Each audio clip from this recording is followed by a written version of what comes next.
Right then. Bismillahir Rahmanir Rahim.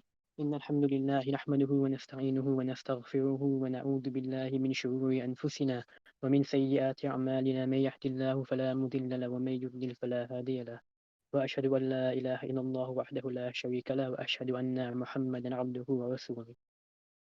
Okay, so last week we did the first of the stories in Surah Al-Kahf, which was the story of the people of the cave. And if you were here last week, Ibrahim went through how that was a fitna of deen, and it was a story about belief and how your belief is tested, and also the protection that is afforded to you by virtue of having Iman. So today, inshallah, we're going to move on to the next story, which is story of the two gardens. And what I'm going to try to do is pick out two of the main themes. There's a lot of things to go through with the story, of course, but because of the time, I'll stick to two. And they're going to be theme of first gratefulness, and being grateful, and then the second, having good companions, and why that's important. And I'll try to link it into university life as well, and the month of Ramadan, just so we have a bit of a we have something useful to actually take into our lives. Okay, so let's get started with it then. So the story begins with there's two men. There's one, Allah subhanahu wa ta'ala says in the Quran, one of the men has two beautiful gardens. So the gardens are filled with fruit, with cornfields, and there's a stream running through, and they're beautiful gardens. And one day this man, he was talking to one of his companions, and he was boasting of the wealth that he has and the followers that he has. So he went into his garden, and Allah subhanahu wa ta'ala says in the Quran, when he went into this garden, وَهُوَ ظَالِمٌ لِنَفْسِهِ, and he oppressed himself. So how did he oppress himself? He oppressed himself by committing shirk, and shirk, as we know, is the worst kind of oppression. So the next ayat say he was in his garden and he said, I do not think this will ever perish. Talking about the garden, saying he believes it will carry on, forever. Nothing will happen to it. This is his garden. And then he goes, one step further, and he says, and I do not think that the last hour will come. Completely denying Qiyamah, and so this is what Allah subhanahu wa ta'ala says, that he oppressed himself by saying this and believing this. And after this, his companion who he was talking to, he reminded him of Allah. Basically, he reminded him that it was Allah subhanahu wa ta'ala who created him from dust into a nutfa and then into a man. So reminding him that everything is from Allah. It isn't from him. And then he goes on to say that Allah is my Lord and I do not associate partners with him. Of course, in response to what the owner of the gardens had said previously. And then he goes on to say to his to the companion, says to the owner of the gardens, he says that he should have said, Masha Allahu la quwwata illa billah. He should have said, this is Allah's will and there is no power except with Allah, illa billah. So what does this tell us? There's two things really that we can get from this from this little section. The first is it tells us when to use the phrase mashallah.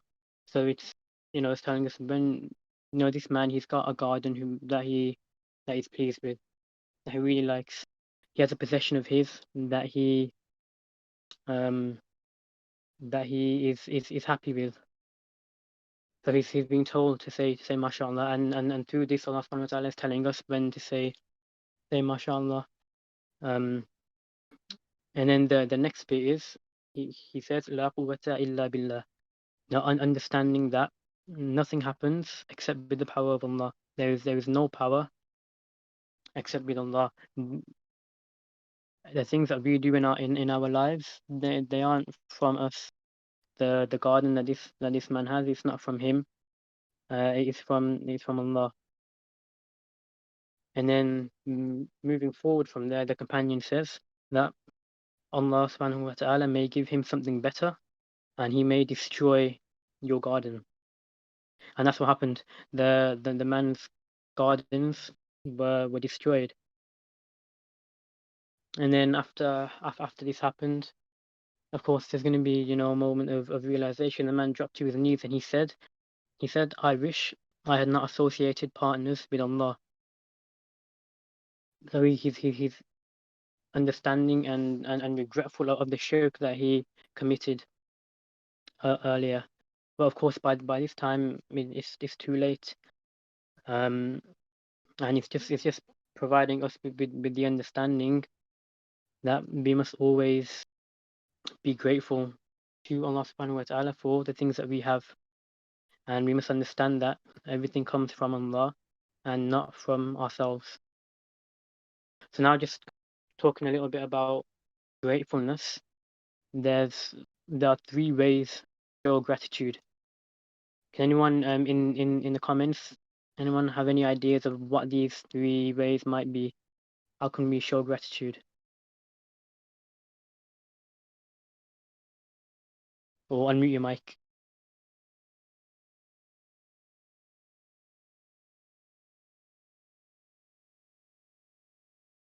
Anyone got ideas?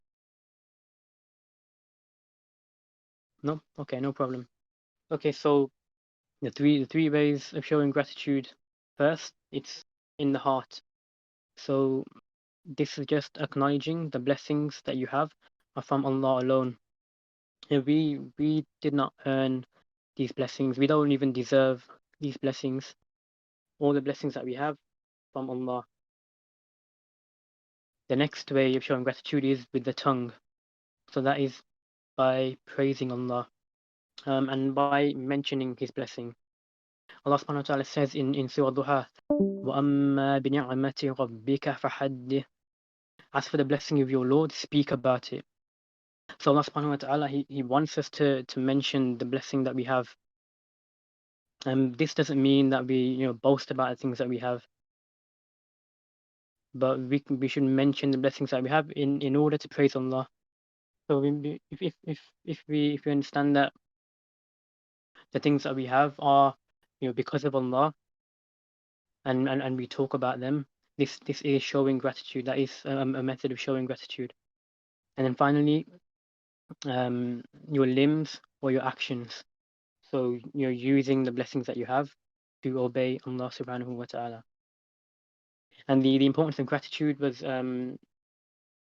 noted by Umar radiallahu anhu. He used to make a frequent dua saying, "Oh Allah, make me from the few." And then he was asked what he meant by that. Who are the few? What does he mean?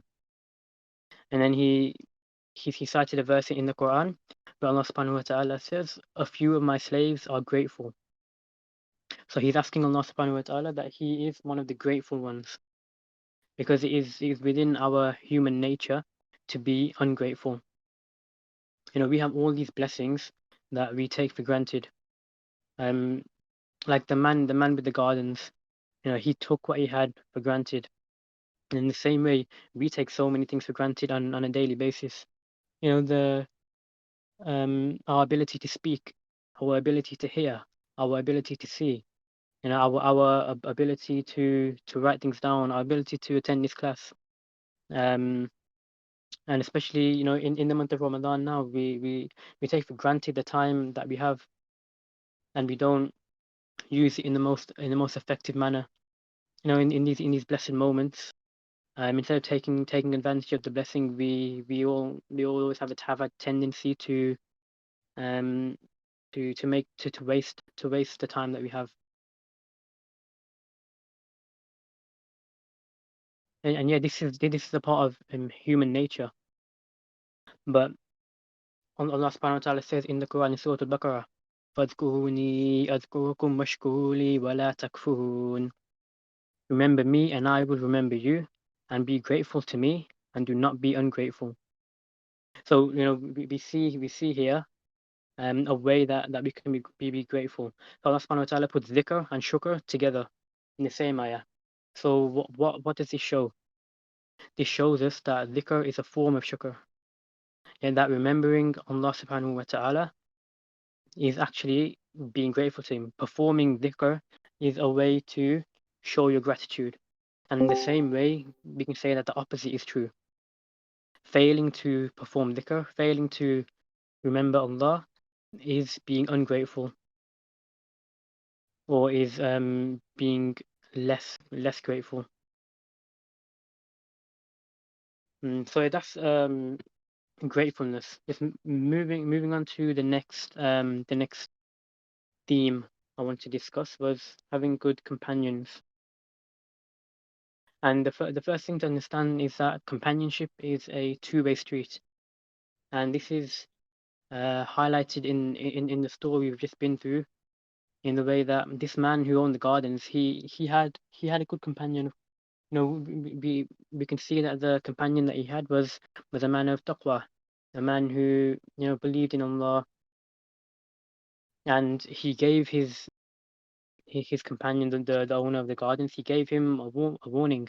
He gave him some advice, but the owner of the gardens didn't take this on board, and because he didn't take it on board, he had to then suffer the consequences. So there is always a way in which we can react to um our companions giving us advice. And when I was prepping for this talk, I was using a lecture that Ustad Yahya Rabi delivered, and he mentioned a hadith of the Prophet Muhammad sallallahu alaihi wasallam, where he says a Muslim is the mirror of his fellow Muslim. Now, what does he mean by mirror?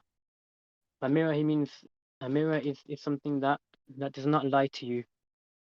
It is, mirrors are brutally honest with you, um, and it will show you your faults, but it won't ridicule you for your faults. It won't shout down at you, make you feel bad because of your faults.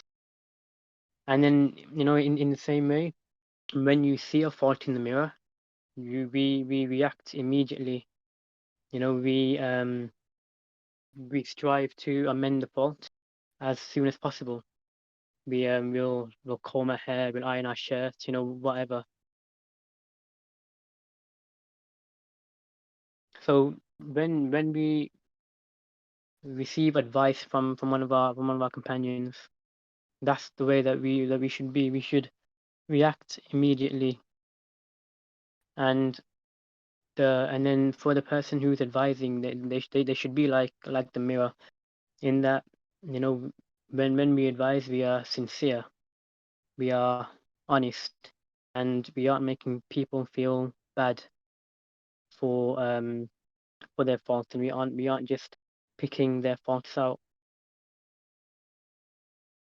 So, and this is especially, the idea of having good companions is especially important for every single one of us, who are at university now. It's obviously a difficult environment. It's an environment that is, well, number one, it's a secular environment. It isn't made for Islam and for Muslims. So it's important that we surround ourselves with people who will help us, who will guide us, um, to be the best Muslims that we can be. Because it's very easy at university to be misguided, to be led astray.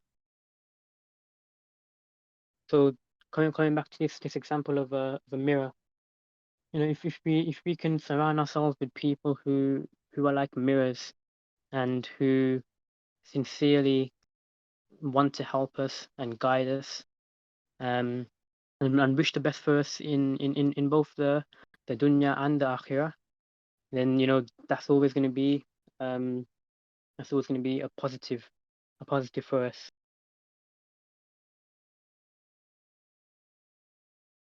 So that's all I wanted to mention. Just a few quick things. Um, yeah, just to summarize, then from the story of the two gardens, it is all about being grateful to Allah Subhanahu wa Taala, about understanding that everything we haven't earned, everything we have we don't deserve, and nothing that we have comes from us and our own hard work. Everything that we have comes from Allah Subhanahu wa Taala, and we need to have shukr for that. We need to be grateful for all of the blessings that we have been given, and and also we should have good companions, people who will give us advice and who will guide us, just like the companion in the story. And then instead of being like the owner of the gardens and not heeding that advice and then having to bear the punishment, we should be people who take advice on and who try to better ourselves all the time. So yeah, that's it for this story.